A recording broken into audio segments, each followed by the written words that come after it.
Hello everyone and welcome to Overexposed, a BWRM podcast where we delve into the ins and outs of running a real estate photography and videography business. My name's Dave Temple. And my name is Jacqui Kirk. But today you can call me Hacky.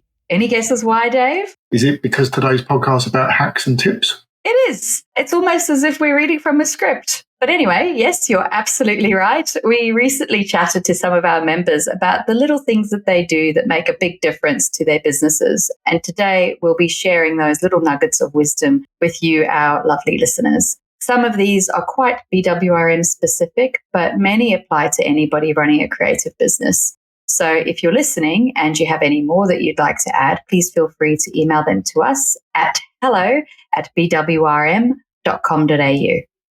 Shall we take it away, Dave? Let's go. So our first one's from Liam Madden, who many of our dedicated listeners will remember from episode 15. Liam can do over 100 jobs a month, so he's a very busy man. And if you add 4 small children into the mix, he's also a man with a strong coffee addiction. His tip is to use the app Hey You to pre-order his coffee so it's ready to pick up in between jobs.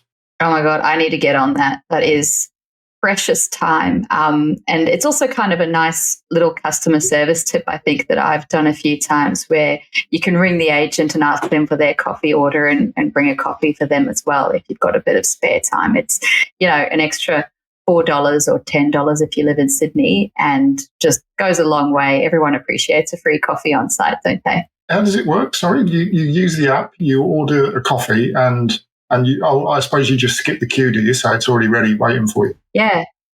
Yeah, and it's all paid for and you don't have that awkward moment where you use your phone to tap it and that account has no money in it and then you have to transfer it. And so good stuff. I think it's just efficiency. You just stop, grab your coffee and go. Yeah, saves a lot of time. I initially thought the idea was you ordered it and a man turned up 10 minutes later carrying a cup of coffee for you. I was in straight away. Well, that would be nice. It would be good. Table that for later. Uber coffees. Love it. So next one, Lucas. Dave, why don't you tell us about Lucas? So Lucas is another extremely busy member. He's been on the pod as well. And one of the issues he was having was obviously he spends all day shooting and his contractors spend all day shooting. And then he'd spend a lot of time uploading his jobs when he got home. So that's obviously not quite double handling, but he's very much a perfectionist and was finding that he was spending a lot of time sitting in front of the computer choosing between what he'd done. So instead of doing that, he now uses his iPad to upload stuff on site. So once he's done with the job, sits down with the iPad and uploads, and then when he gets home, he can just relax. I actually think he even takes it as far as getting it going while he's in the car between jobs. They must have better internet reception there than in the Northern Beaches. But yeah, I think he'll be between jobs and those jobs will just be loading. Yeah, and he said to me the other day that one of the things, another tip that he does related to this is that he actually just he goes through with the agent at the end of a job what they want and everything else gets removed. So all he's uploading is what they're after, which again means there's no temptation later to sit down and, decide again.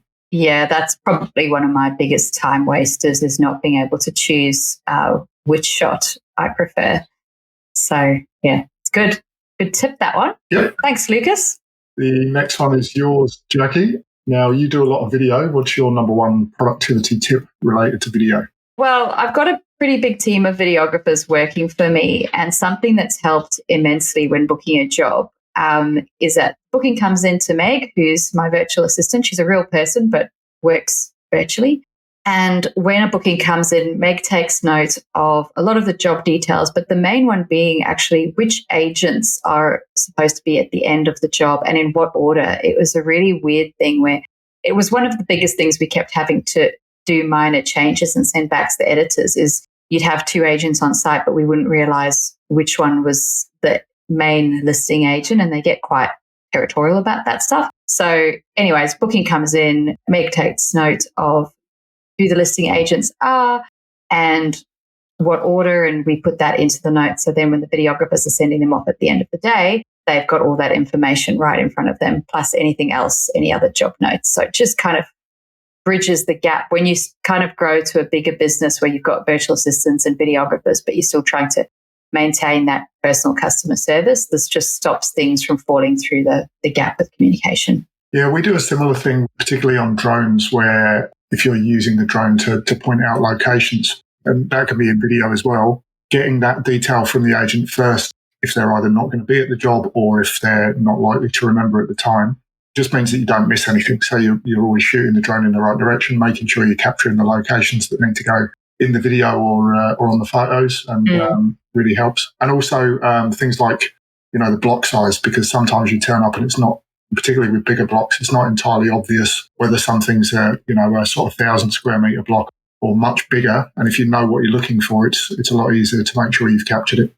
I guess also if you're doing drone jobs in particular and floor plans, but on drone jobs, making sure you Google Maps the block as well, because you might think that you're high enough and it might have some kind of crazy long driveway that you've chopped off. So just being prepared in that regard. And the other thing we do is we ask the agents if it's a job that the drone pilot can go to at any time or if it needs to be done at a specific time. So sometimes they really want to be there and be involved, but other times it can be done at any time, which really helps the drone pilots kind of plan their days and squeeze jobs in when it suits them rather than having to have big gaps between jobs.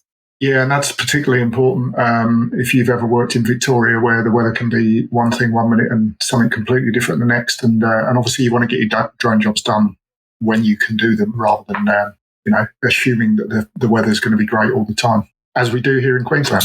Yeah, so in total, I think it's just when you're booking your jobs, really helpful, as well as the obvious things like address and what they want, is to get those details. They're going to save you time in shooting them, but also reduce errors or things that are going to have to go back to the editors and just kind of delay that job completion. And do you invite your agents onto bookings as well? I don't. I've got some that like to do their own invites, and that can create quite a busy calendar, but everyone's color-coded. No, I don't, because it just gets a little bit too crazy. But we do put agent contact numbers or their assistant contact numbers into all the job booking notes as well, so that if a contractor's running late, they can give them a quick call and say, hey, running late, whatever. Yeah, okay, cool. So that kind of takes us on to the next thing, which you mentioned about the virtual assistants who, as you said, are real people, but virtually helping you. Total game changer for making bookings and changes during the day? Yeah, I think I was quite hesitant, and we've spoken about virtual assistants quite a lot in previous podcasts, but I don't think we could do a pod on productivity tips and tricks without including them. I was quite hesitant to sign on with the virtual assistants. I just thought no one's going to understand it the way I am. I just relinquishing that control was very scary. And I know that a few other photographers have also felt that way. But those of us that have done it have just, I think we collectively call them the life changers. They are just amazing. They build their own relationships with the admin staff at our agencies, which is really nice. And it just means that I think Guy spoke about getting into the car and his phone actually had maxed out the number of missed calls you can have. I think you can get to 100 missed calls before it just stops taking them. And he'd gotten to that in the space of a shoot. So it just, in terms of like productivity, your changes are getting handled really quickly. They're getting sent back to the editors, so your clients aren't getting frustrated. Customer service, your bookings are coming in. Over here, where we're quite particular about weather when we shoot. If I wake up and it's a pretty grim day and we've got 10 jobs booked, I can just text Meg, my virtual assistant, and say, hey, can you check that everything's going ahead? And she will contact all the agencies, maneuver, manage, talk to the contractors. It just takes such a huge weight off your shoulders and lets you concentrate on doing what you're good at. So, yeah, life-changing productivity hack. I think this is probably the number one thing when I speak to people and ask them about, the things that they've done in their business. Whenever I ask them, how's it going with the PA, that they always respond, oh my God, it's been a life changer every single time. Yeah. And I know from my experience when I actually had my wife, Nikki, helping me when I was down in Victoria, it puts you in a better mood because you're not constantly either on the phone or doing something, so it gives you that space.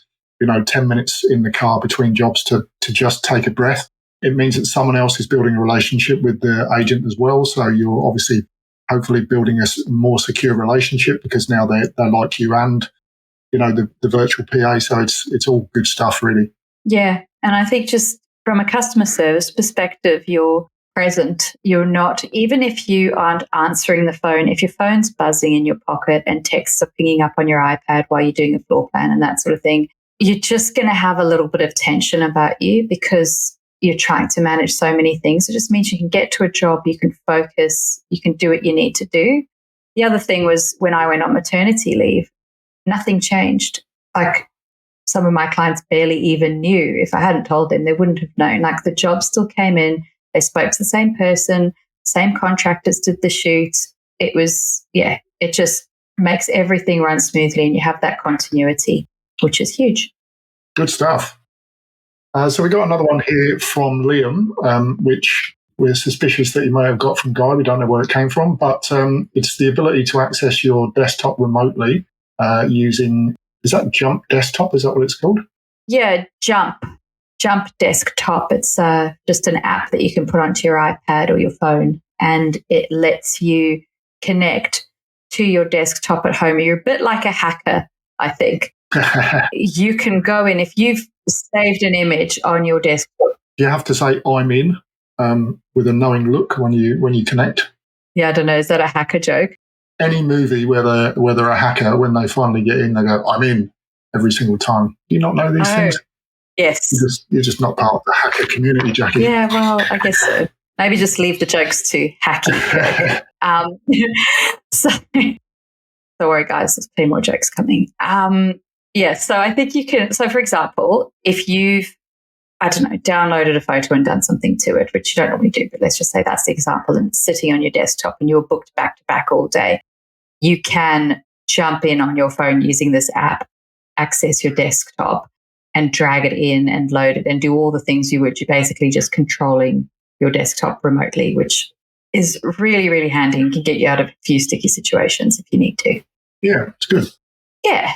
So another one just on the video production is keeping a stash of location footage available. So that's something that's been really good for us and just huge value add really is as we shoot location footage, we add it to a hard drive. That is our location footage. Other people use Google Drive, use whatever you like. I copy it onto hard drives for my videographers just because of slow internet, but you could have it set up on Google Drive. I know Lucas and Nick have a big library like that, and it just means you keep having updated location footage that you could just drag into your videos and reuse.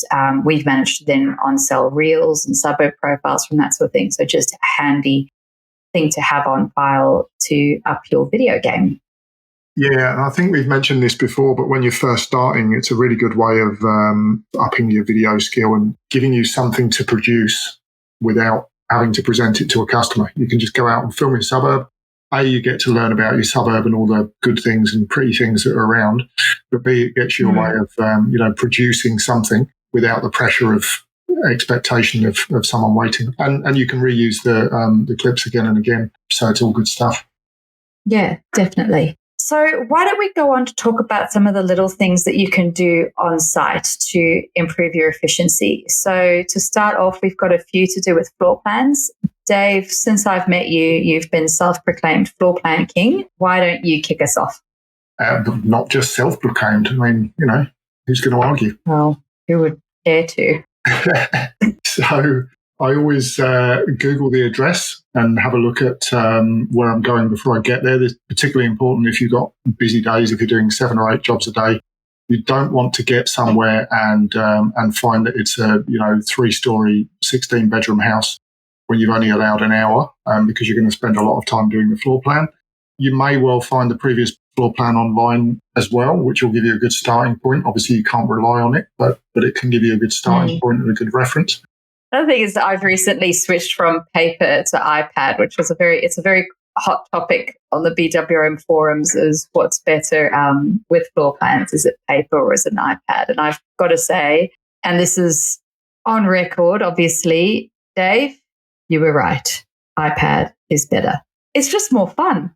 It's really fun doing them. You're just kind of fiddling around. It's good fun, but also from a productivity level, I can do what you just said, Google the address, come up with a pre-existing floor plan that might have had some changes to it or be done by another business that's made heaps of mistakes, never by us.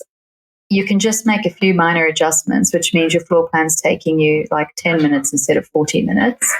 Then I screen grab it off the iPad. I send it to Meg. She uploads it. Often my floor plans are back from the editors before I get home.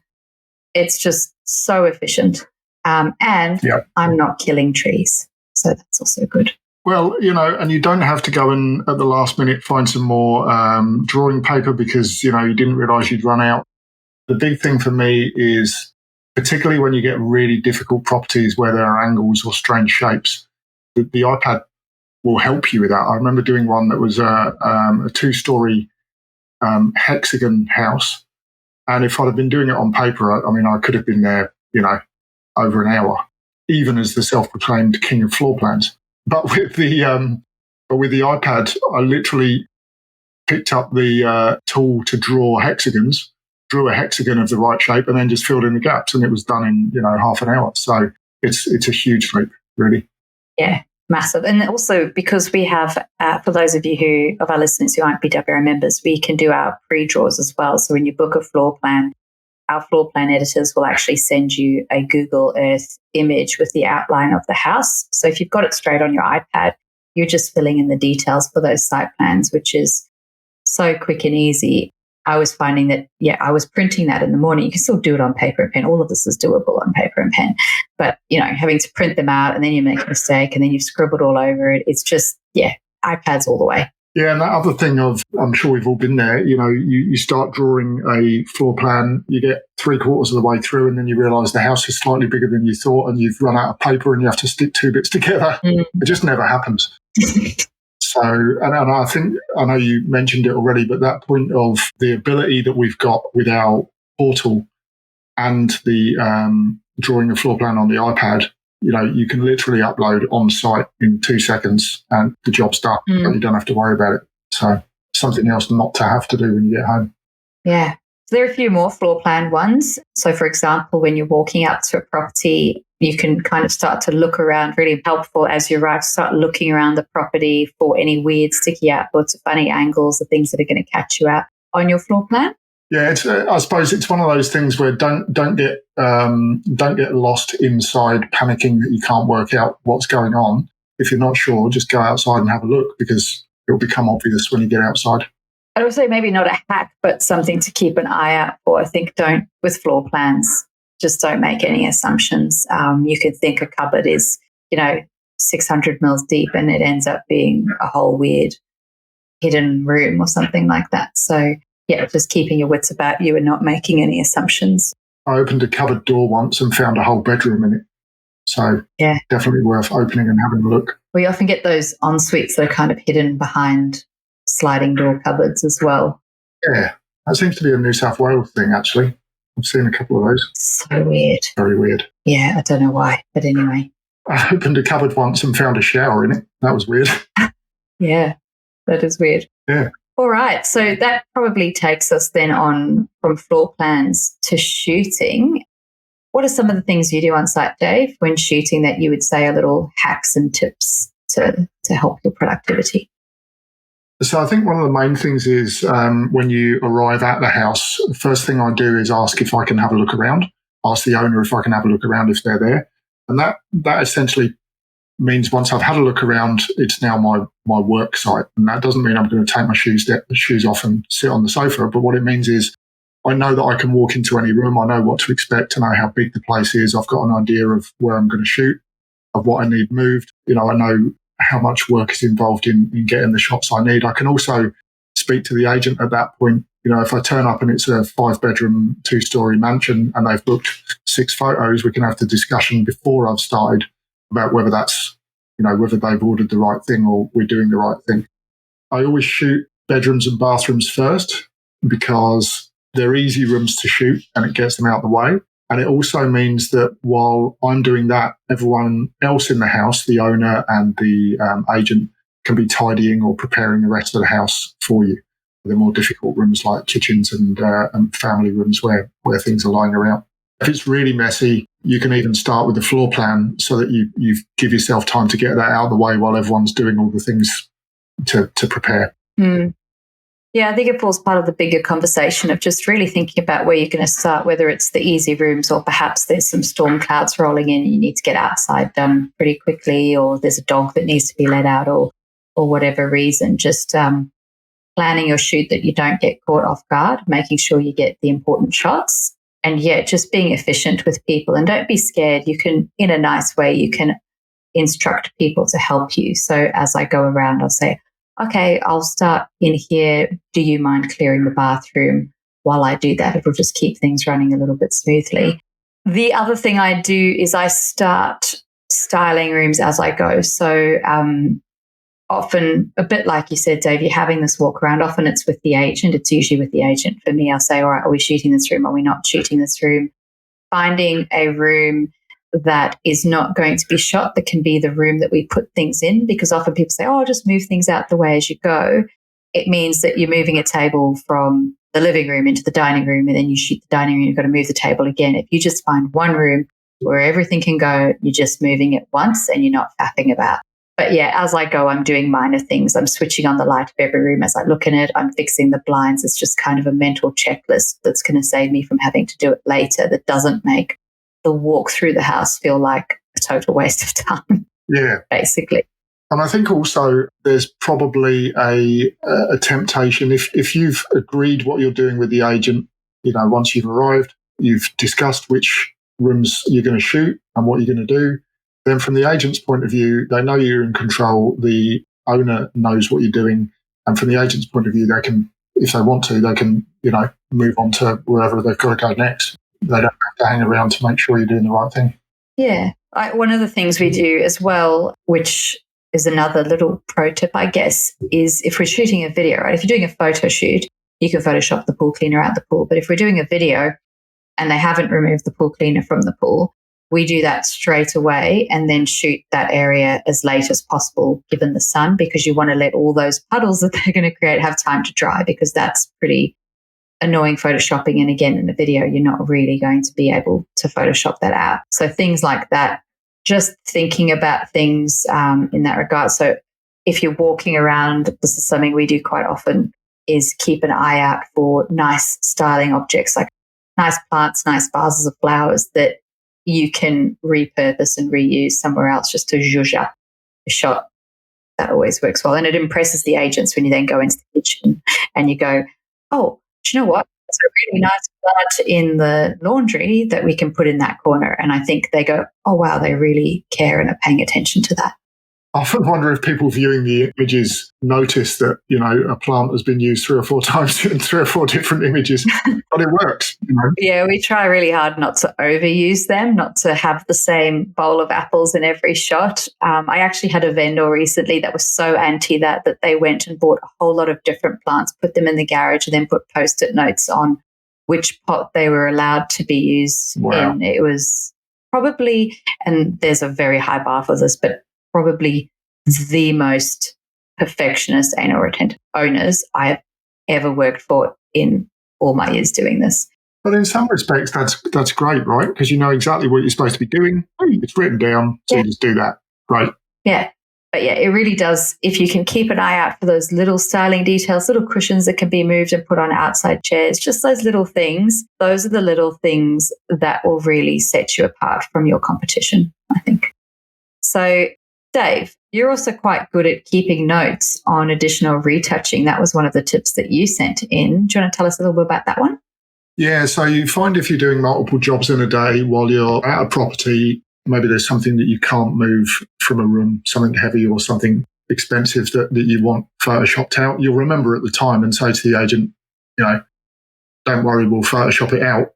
But by the time you get home after you've done 4 or 5 jobs, that's completely gone out of your mind. So I just use the Google Calendar, use tasks on there, and then when you got home or when you're uploading, you've got little reminders of exactly what you've got to do at each property. And you also get that lovely moment when you can click mark as done and it goes away. It's very satisfying.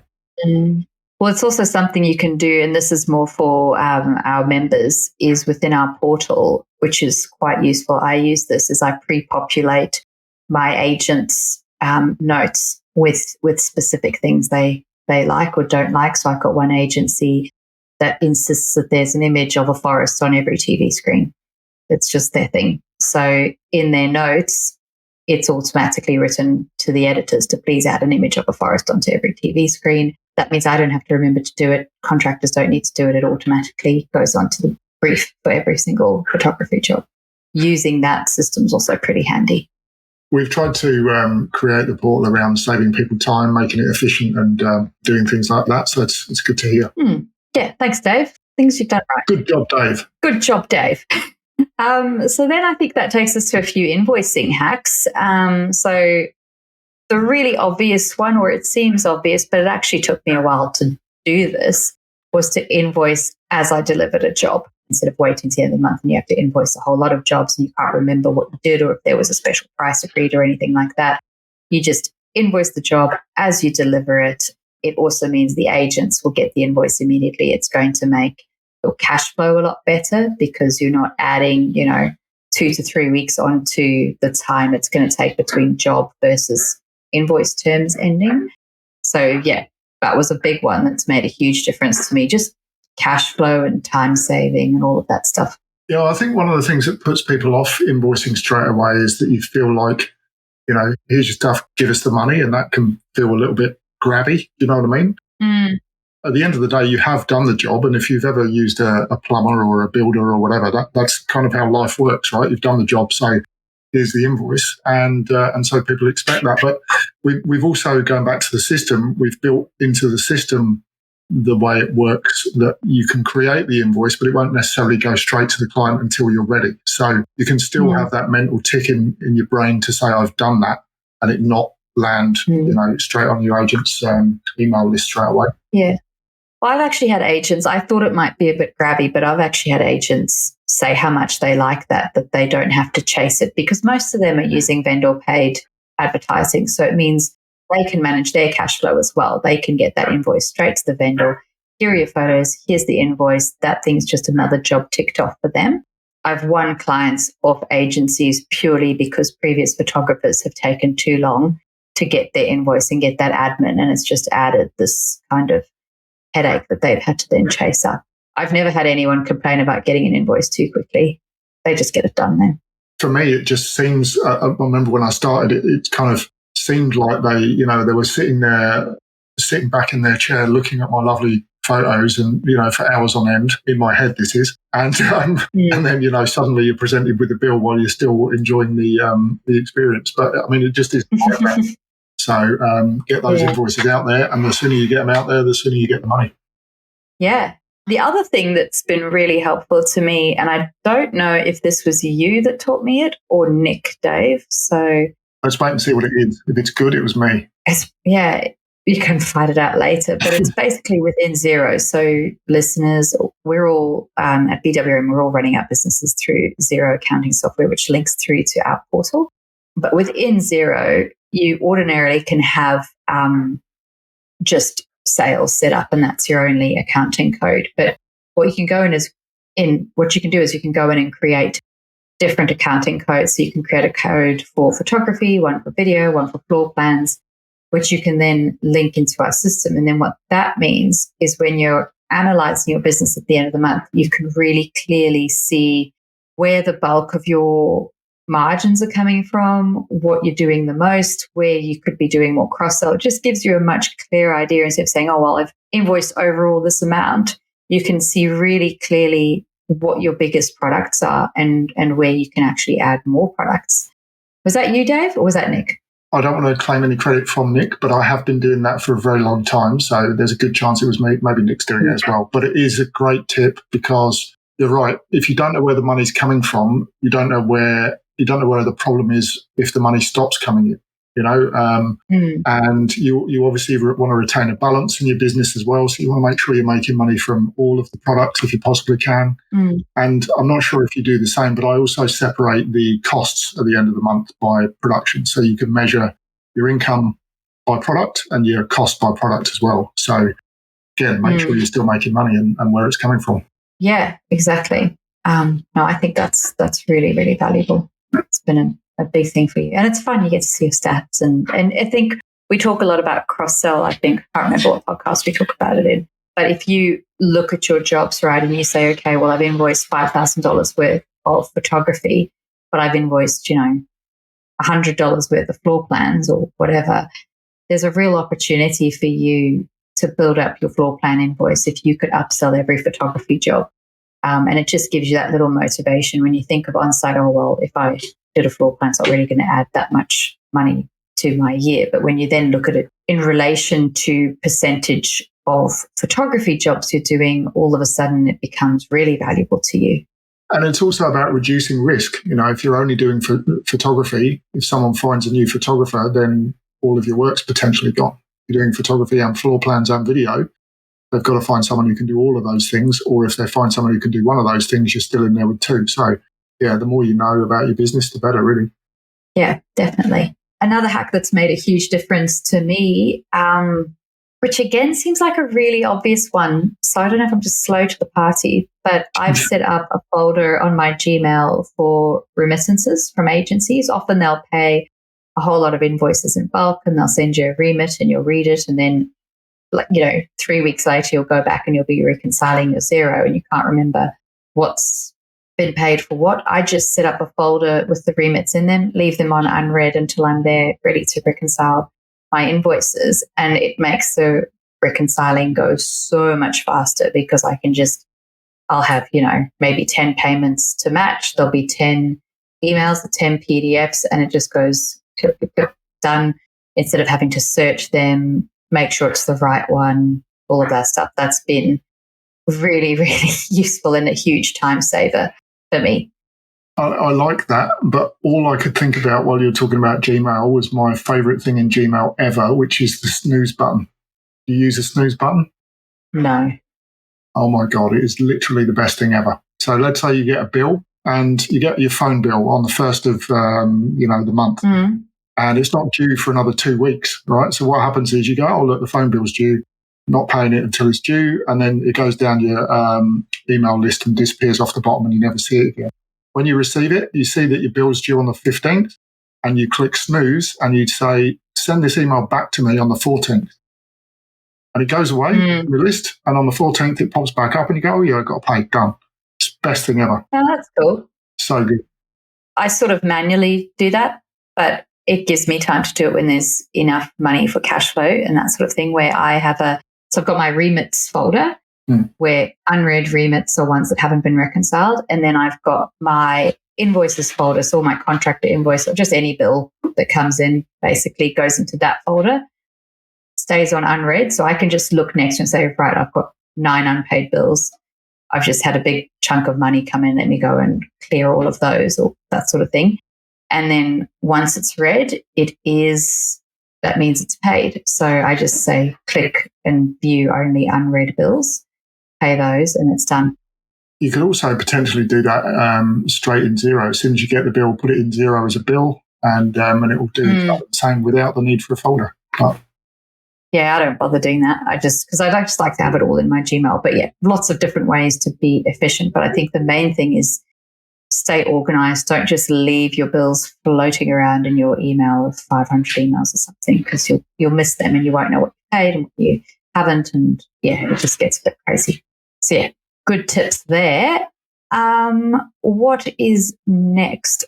This is actually another Liam one. Liam's got a few really handy tips about marketing. Why don't you take us through this one, Dave? So Liam says, in addition to bringing impromptu coffees to shoots, there are a few customer service tips too, such as if you have a spare 30 minutes and are in the area, just drop into a local office and say hello. Liam, can I just say, is so good at doing this. Like if I've got a spare 30 minutes, I'm having a coffee in my car quietly. But he does such a good job at this. If he's just got spare 30 minutes, he pops in, says hello, says, oh, I was just in the area doing a shoot. So they see that he's busy. They see that he's working locally. He's in demand and he's just being friendly and showing his face. He does that with existing clients to build on rapport and relationships, but he also does that with agencies he doesn't work with. So he's just constantly making those points of contact. And I think that's something we talk to our new members a lot, where you it's rare that it's going to be the first time that you walk into an office that you're going to win all their work. But if you keep popping in and you just build that relationship and that rapport with them, eventually they're going to use you. Yeah, and also I think the number of times certainly I've walked into an agency with nothing to tell them, but just because I'm in the area and, just passing say hello. The number of times that you get, I was just going to call you, or I was going to call you next week because we've got one. Like it does happen very often that they just happen to have got a job they were going to call you for. So always good to touch base with people. Yeah. It also makes it easier psychologically. If you're sitting at home, psyching yourself up, I'm going to go out, I'm going to visit 10 agencies. It's a lot easier if you're right there. You go, you know what? I'm just going to pop in and say hello. Yeah.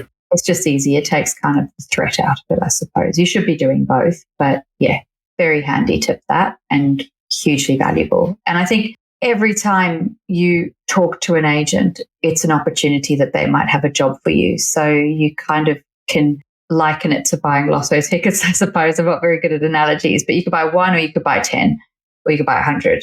The more that you buy, the better your chances. Pretty bad analogy, but hopefully you guys get the point. At least it wasn't a fishing analogy. Yeah, we've moved on from the fishing, so that's good. We're moving so up. I've made a few of those and they never go well.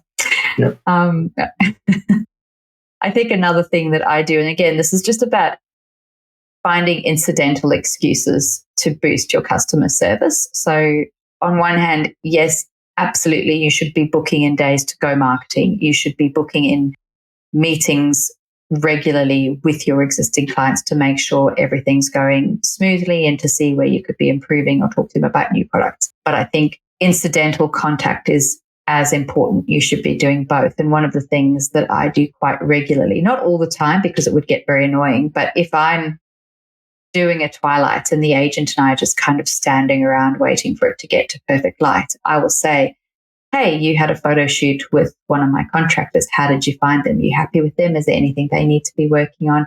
How are you finding the service? What do you think of the virtual assistants? Is there anything that you'd like us to be doing differently? Just using that, again, relaxed social sort of environment to check in on them, let them chat, really listen to them and find out where they're at. It shows them that you care, that you're not just there about the shoot, you're there looking after them personally. And just, again, same with sales. I think you approach sales the same way you approach maintaining existing customer relationships. You just keep working at it and nurturing it and taking any opportunity to do so. Yeah, and Guy actually, when I spoke to him earlier today, was saying that it's one of the benefits of running a local business, really. If you live in the area and you work in the area, you will bump into people at the coffee shop or, the supermarket or whatever. Just them seeing you in the area, around and about and passing that, even if it's just hello, how you going? It's just another top of mind thing, isn't it? They're reminded who you are and that you live local and that you're working, and another point of contact. Yeah, totally. Finally, I think we go into just some little things that people keep on hand. We had a few people send these in. Dave, do you want to explain this one to our listeners? I'm not sure I do. So a few people sent in some extra things that they like to keep on hand in the car. So protein bars for a bit of a boost in between jobs, fisherman friends, and extra toilet paper. I'm not going to explain either of those two things. Over to you, Jacqui. Well, Fisherman's Friends, that's just a mint. So that's just, you know what? It doesn't have to be Fisherman's Friends. We're not sponsored by Fisherman's Friends. Just keeping some mints in the car. Yeah, keeping some mints in the car. You just show up and have fresh breath, guys. It's not that complicated. I don't know why Dave's so scared of that one. It's the combination of Fisherman Friends and toilet paper that worried me more than anything. I don't think you're supposed to use them together. But toilet paper, that one came from one of our more rural photographers. And I won't say who it is, but this person says, very important to keep a stash of toilet paper in the car. This mystery photographer, look, we won't name them, but their name does rhyme with Schmeim Lishmage. So that can be their alias, and we'll all wonder who keeps extra toilet paper in their car. But you know what? You're never going to regret it, are you? So if you do need it just that once, it's going to be worthwhile. Also, on the same topic, this was actually really useful. When I first moved to the Northern Beaches, a photographer told me, she actually sent me a list. She was leaving the area and she sent me a list of all the best public toilets, the cleanest public toilets in the area. And the majority of them were the surf clubs. Actually, if you're coastal, that's a pretty good place to go for the loo, or Macca's, that sort of thing. But do get an idea of where your good public toilets are locally, because you don't want to be that photographer that's always going to the loo on site, particularly if you're using Liam's coffee ordering app, because you might need to go a bit more. True. I think alongside that, another tip would be, when you're booking your jobs, make sure every now and again you just give yourself an extra 15 minutes between jobs. There's nothing worse than running around all day and just, it's the number one thing on your mind. Yeah. Well, that's the protein bar. That was mine.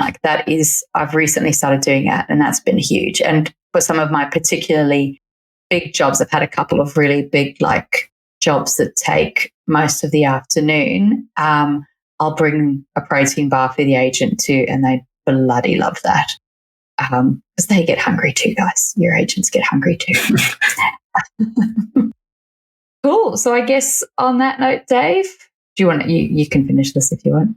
Okay. That's it. So as we said, these are just a selection of the many that we were sent. If you have more that you think will be valuable to share, please send them through to the podcast at hello@bwrm.com.au.